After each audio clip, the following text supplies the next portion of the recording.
Hey guys, welcome back to Top 5 Scary Videos. I'm your host Lucy McPhee and I'm a huge horror movie lover. From The Exorcist to Black Christmas to A Nightmare on Elm Street, I love the classics. So as you can imagine, when a few of these films were remade, I was personally insulted, as you should be. So today we're going to be counting down the top 5 worst horror movie remakes. Before we jump in though, be sure to give this video a big thumbs up and leave us a comment down below what your favourite horror movie is, and I'll be shouting some out in the next video. Done? Okay, let's do this. In at 5, Prom Night. This film is just an insult. 10 years later and I'm still personally offended by the mess of a slasher. We didn't ask for it and we did not deserve it. To backtrack, the original is a 1980s masterpiece starring the queen of slashers Jamie Lee Curtis. It's bloody and exciting. However, the remake falls short right off the bat by opting for a PG-13 rating. Excuse me. The film centers on Donna, aka Brittany Snow, aka the most bland and uninteresting actress that is the range of a sloth, but no offense. After her high school teacher murders her entire family, cause love, he's sent to prison, but of course he escapes because prison is easy. And he hunts Donna and all her friends down one by one. I've slated it, I know, but it does have one redeeming factor: the beautiful Idris Elba, who did not deserve to ever star in this mess. Poor guy. Hashtag my James Bond. In at 4, The Wicker Man. Now the original 1973 Wicker Man is a cult classic and an absolute gem in British horror history. So why have a remake and why cast Nicolas Cage in the title role? I have so many questions. So, as most of us know, The Wicker Man is about a detective who must venture to an isolated island in order to investigate the disappearance of his ex-fiance's daughter. He quickly discovers that she is being used in a ritual being held by the island's female cult. Fun plot, great times. However, the execution was atrocious. There were too many elements and it seems confused as to what genre it is trying to exist in. Psychological thriller, mystery, horror, redemption story. I'm just as confused as everyone else. The film has its flaws, yes, but I think we can all agree that the performance Nicolas Cage gave was nothing short of extraordinary. I mean, just take a look.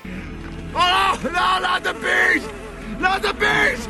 Ah! Open my eyes! In at 3, Texas Chainsaw 3D. After a handful of unsuccessful remakes, execs should be wise enough to not touch the Texas Chainsaw Massacre ever again. Please, stop inflicting pain on us. Now let me just briefly explain the premise of the film to you. The film follows the events of the original film. The people of Newt, Texas burned down the farmhouse of the Sawyer clan in an act of justice, killing the entire clan. However, an infant is found, Edith Rose Sawyer. Years later, Heather discovers she was adopted, and her and a few friends travel to Newt to collect her inheritance. Can you guys guess where this is going? Other shit goes down, and as the ending nears, we learn through a birthmark that Heather is a part of the Sawyer clan, aka she is Edith and Leatherface is her cousin. It's weird, it's all really weird. The film was such a failure, it received 19% on Rotten Tomatoes and 3.4 out of 10 on IMDb. IGN editor Eric Goldman wrote, "A few fun 3D aided jump scares aside, Texas Chainsaw 3D is a generic and laughable attempt to follow the original." Cutting. In at 2, Amityville Horror. In 2005, the remake to a horror classic, The Amityville Horror, was released. The story follows the Lutz family, a young couple with 2 kids who move into a new home in Amityville, New York. But as always, the place is too good to be true. They soon learn of the house's sordid history and the man that murdered his entire family after becoming possessed by an evil entity. First of all, let's address the elephant in the room. Ryan Reynolds, who was completely miscast for this film, horror clearly is not his thing. In my opinion, Melissa George is the one saving grace of this wannabe slick remake that concocts a bizarre history to a haunted house that the original so subtly explores. Also, watching this now, I just can't get past seeing Deadpool and Hit Girl together in a film. Okay, so let's count down some of the worst things this movie has to offer. To start, during a Ryan Reynolds Melissa George sex scene, having a child in the room is not something anyone wants, even if that child is a ghost. There are about 50 pointless jump scares, making this film even less scary than it already was. Also, Ryan Reynolds is shirtless for about 90% of this film. Not a criticism, just an observation. In at number 1, A Nightmare on Elm Street. In 2010, one of the horror genre's best and most adored films suffered a nightmarish remake. As we know, the 1984 version focuses on a group of teens hunted by a scarred killer wielding finger knives, slaying them in their dreams in the most horrific ways. Freddy Krueger is an icon. Sadly though, the 2010 remake did not do this icon killer any justice. Firstly, it was produced by Michael Bay, which, as we all know, is the biggest red flag. But secondly, the cast was stacked, with stars such as Academy Award nominee Rooney Mara, Connie Britton, and Katie Cassidy. I mean, the latter is subpar at best, but I'm a fan, so let me have that. The film itself was a sales movie. Let's face it relied on classic horror movie tropes, instead of hashing out new mythology surrounding Freddy Krueger. The intentions were there, the pioneers behind it were hoping to draw on the themes of child sexual abuse, exploring the darker elements of the killer that had yet to be explored. But when they put that film in front of thousands of moviegoers, it likely wasn't going to land, so of course they shied away from it, preferring to play it safe with the same overused themes the original had to offer, refusing to draw on Freddy's history and what truly led him to the demonic life he leads. According to the OG Freddy, Robert Englund, the opening was reshot, and instead of allowing us to see the happy lives of a group of teens, we saw only their tainted souls and the demons they harbor because of Freddy. As Englund put it, I think this was a miscalculation. You need to see before and after so you can invest emotionally with the children. Englund truly hits the nail on the head. If we don't care for the characters from the get-go, then why should we care for them when they're killed off? Personally, I was not a fan of this film, but let me know down below your thoughts on it. Well, there we have it. What did you guys think? Did you hate these remakes as much as I did, or were you actually a fan of them? Let me know all your thoughts and feelings in the comments down below, and I'll be shouting out some of the best ones in our next video. Before I go though, I just want to read some of the comments from the top 5 scary real-life horror stories that inspired a movie. Nightmare Files said, "Love the way you say water, lol. Thank you.